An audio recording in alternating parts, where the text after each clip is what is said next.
Comenzamos nuestro repaso de la actualidad y lo hacemos hablándoles de la fruta aragonesa y de las consecuencias de las tormentas y las granizadas. Después de la espectacular granizada que caía el viernes pasado, el pasado fin de semana en la comarca de Valdejalón, es momento de hacer balance en el campo, porque además están en plena campaña de recogida de fruta y las pérdidas, como van a ver, son cuantiosas.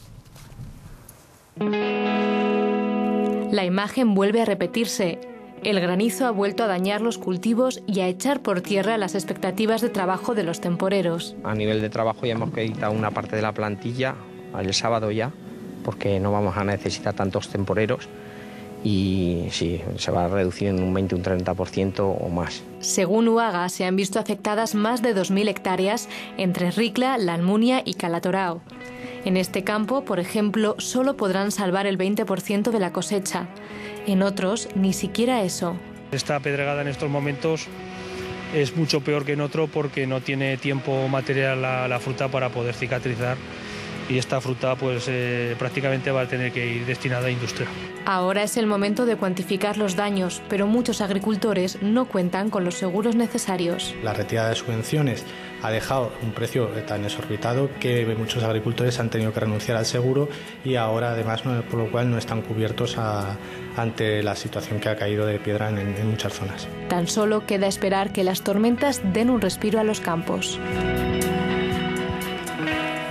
Bueno, pues aquí están viendo las consecuencias de esta granizada. En mi mano tengo una nectarina, una manzana y Blanca tiene dos peras. Dos peras. Como pueden ver, obviamente esta fruta no puede llegar al mercado porque ningún consumidor la querría, ya que está tremendamente afectada por las tormentas. Para hablar de las pérdidas y de la situación que se está viviendo en el campo aragonés por culpa de estas tormentas, tenemos con nosotros a Javier Lorén, que es presidente de los Ingenieros Agrícolas y subdirector de la Escuela Universitaria de la Almunia. Javier, bienvenido, muchísimas gracias por estar con nosotros. Hola, buenas tardes. Estaba diciendo que obviamente estas piezas de fruta se dan por perdidas, esto es irrecuperable. Evidentemente, eso no se puede llevar al mercado, el único destino que tiene en algunos casos es para obtener cremogenados. Muy bien, luego por tanto, días después de la última granizada que hemos visto, que era tremenda, están los agricultores obviamente haciendo cuentas, echando cuentas de cuánto es lo que se ha perdido. ¿Se maneja ya algún tipo de cifra?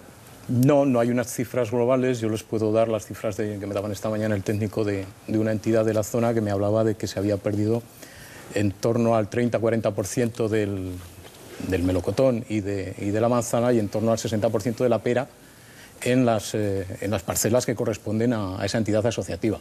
También es cierto que, por ejemplo, en la Almunia pues hay unas zonas que están muy afectadas. ¿Sí? Y hay otras que en una parte más alejada del pueblo que han quedado pues prácticamente indemnes, ¿no? Las granizadas pero nunca... Es que eso es perdón, lo iba a decir que las granizadas es lo que tiene, que en el mismo pueblo afecta a una parcela y la parcela de al lado como si no hubiera pasado absolutamente nada, ¿no? Sí, es así. Además, pues incluso en una misma parcela nos podemos encontrar filas completamente dañadas y filas al lado no, e incluso en la misma fila nos vamos a encontrar que hay una zona más afectada que otra en función de la dirección de la tormenta. Pero, Javier, esto es una lotería.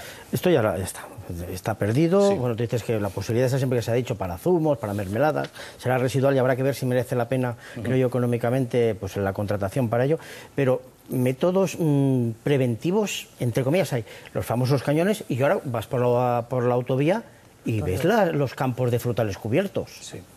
Evidentemente hay tres métodos, uno que es muy eficiente, que es el de las mallas antigranizo, porque obviamente el otro día cuando granizó en la Almunia, en la zona donde están, o en las parcelas donde están colocadas estas mallas antigranizo, no hubo daños, porque el granizo lo sujeta a la malla y va cayendo por la zona del centro al suelo, donde no afecta en ningún caso al cultivo.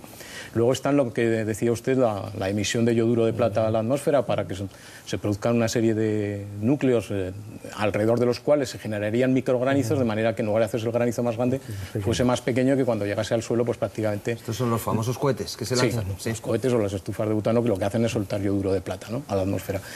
Este sistema no es realmente eficiente del todo, porque, bueno, a las pruebas me remito, ¿no? Normalmente cuando avisa meteorología de que hay riesgo de granizo, este sistema es un sistema mallado que hay en Aragón, se pone en marcha y se emite yoduro de plata a la atmósfera. Porque claro, no siempre es eficiente como hemos podido ver, ¿no? Y comentamos también el tema de los seguros, es decir, ¿Son muy caros los seguros para que un agricultor, con esta época de crisis y con todos los percances que hay, lo mantengan? Porque realmente lo que estamos viendo en la catástrofe es tremenda. Es decir, que un agricultor, ante una posibilidad de que perder la cosecha o parte de la cosecha, el seguro de mantenimiento, ¿cómo es que determinados agricultores no lo renuevan o no lo pagan? Bueno, cabría establecer dos diferencias entre el agricultor profesional y el agricultor que no es profesional, es decir, aquel que cultiva sus campos en fines de semana y que se dedica a otra actividad.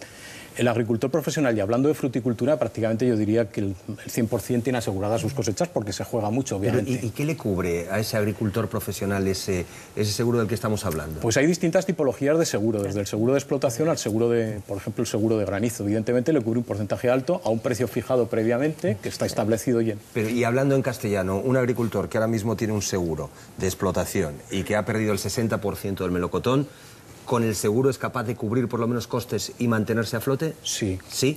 Cubrir los costes, cubrir los costes, sí. Sobre todo si tuviera la oportunidad o si alcanza los daños, realmente cuando se cubren los costes bien es cuando se alcanzan los daños del 100%. Es decir, todo agricultor al final es mejor que te granice el 100% que no te granice un 40%, porque si te graniza un 40%, los costes de recolección de lo que te queda son más altos. Evidentemente, lo que te indemnizan es más bajo que el 100%, y eso a la larga, pues bueno, pues tiene unas consecuencias desde el punto de vista económico. Decían los agricultores que la mano de obra que prescindían de ella porque ya no iban a coger ningún tipo de fruta, ¿no? Más de 1000 contratos. Ni el 40%, ni el 60%, ni nada, ¿no? Está clarísimo que si graniza por encima un determinado porcentaje, esa fruta, como mucho, se recogerá para cremogenados, ¿no? El valor del cremogenado es muy bajo, entonces, bueno... Hablas de mermeladas y zumos. No, fundamentalmente para zumos, más que para mermeladas. Lo que pasa es que esto es la interrelación en la que vivimos todos ahora mismo. Es decir, que hay una granizada, sufre el agricultor, sufren los temporeros, los trabajadores y, por tanto, también todos porque se resiente el consumidor que puede subar de precio. Y el consumidor, efectivamente. Sí, y hay otros daños añadidos que normalmente no se tienen en consideración, pero que son muy importantes. No solo la mano de obra, sino, miren ustedes, las entidades que se dedican a comercializar este producto, en lugar de entrarles X, les va a entrar a lo mejor un 40% de esa producción, con lo cual tiene unos costes fijos a lo largo de todo el año para una producción determinada y les va a entrar mucha menos producción, con lo cual su rentabilidad va a ser inferior. Y otra cosa que tampoco se suele hablar casi nunca es de los daños, digamos, colaterales o para el año siguiente. Ahí hay algunas ramas de melocotonero que están dañadas, es decir, que tienen grietas.